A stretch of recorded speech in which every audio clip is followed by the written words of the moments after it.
වෙළුද්දාරාජ සූත්‍රේ මම බොහොම ඉක්මනට මේ කරුණ ටික කියන්න. වෙළුද්දාරාජ සූත්‍රේ වෙළුද්දාරාජ බමුණන්ගේ ගමට බුදුහාමුදුරුවෝ වඩිනෝ. වැඩියට පස්සේ බමුණෝ අහනවා බුදුහාමුදුරුවන්ගෙන් බුදුහාමුදුරුවනේ මේ අපිට ඔය බණ තේරෙන්නේ නැහැ. ප්‍රශ්නේ සරලයි. බණ තේරෙන්නේ නැහැ. මොකක්ද කියලා තේරුම් ගන්නත් බෑ. බුදුහාමුදුරුවෝ මොකක්ද දේශනා කරන්නේ බොහොම සරලවම. ඔබතුමා කියපු කාරණේනේ අර කාලාම සූත්‍රනේ මායිති කරායි මා පරම්පරාවේ තක්කන අය.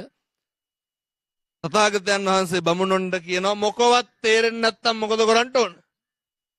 අත්ූපනායික ධර්ම පිළිපදින්න. මොනවාද අත්ූපනායික ධර්ම? හෙට ඉඳන් පුරුදු වෙන්න. අපිට වෙනවට අකමැති දේවල් තියෙනව නේද? අනුන්ට නොකර ඉන්න. එච්චරයි. අපිට වෙනවට අපි කැමතිද අපිට බනිනවට? අපි කැමතිද අපි ගැන කේලම් කියනවට? අපි කැමතිද අපි ගැන ගතු කියනවට? අපි කැමතිද අපිව පීඩාවට ලක් කරනවට? කවුද කැමති අපි අපහසුතාවයට ලැජ්ජාවට පත් කරනවට? ඉගෙන ගන්න. ජීවමාන බුදුහාමුදුරුවෝ වැඩ ඉන්න මේ භූමියේ ඉඳන් අදිෂ්ඨාන කරගන්න. හෙට ඉඳන් අපිට වෙනවට අකමැති දේවල් අනුන්ට කරන්න එපා. මේ ධර්මතාවයට જાතියක් තියනවද?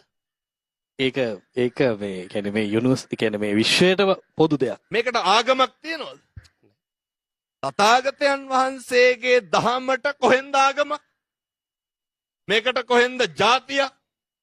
මේ විදිහට මේ ලෝකේ හැඩ ගැහෙනවා නම් මේ තරුණයෝ හැඩ ගැහෙනවා නම් හෙට ඉඳන් මේ තරුණයන්ගෙන් වදින හෙල්මට් පාරවල් නවතිනවා. හෙට ඉඳන් මේ තරුණයන්ගෙන් පීඩාවට ලක් වෙන උදවිය නවතිනවා. ඔය ගම්වල තියනවා බයිසිකල් වල නැගලා සමහරක් මේ කොළු පැටව් ඉමක් කොනක් පේන්නේ නැතුව යනවනේ. ඇක්සිඩන්ට් කොච්චර වෙනවද?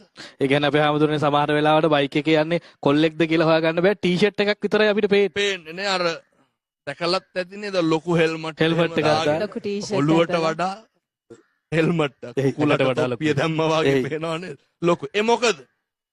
මේ සියලු සිතුම් පැතුම් ආකල්ප වෙනස් වෙලා අර බොහොම ඉක්මනට ලොකු වෙන්න හදලා වාගේ. වයස අවුරුදු 16යි. ඒ වුණාට තව සමහරට ඩෙන්ටිටි එකක් නැහැ.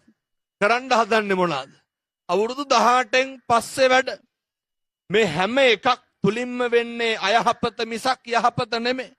පුරුදු වෙන්න. මම බණ කියනකොට මැරෙන්න පුළුවන්.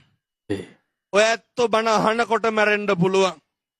අදිෂ්ඨානශීලීව කටයුතු කරන්න. හෙට ඉඳන් කිසි කෙනෙකුට පීඩාවක් නොවන විදිහට ඉන්න.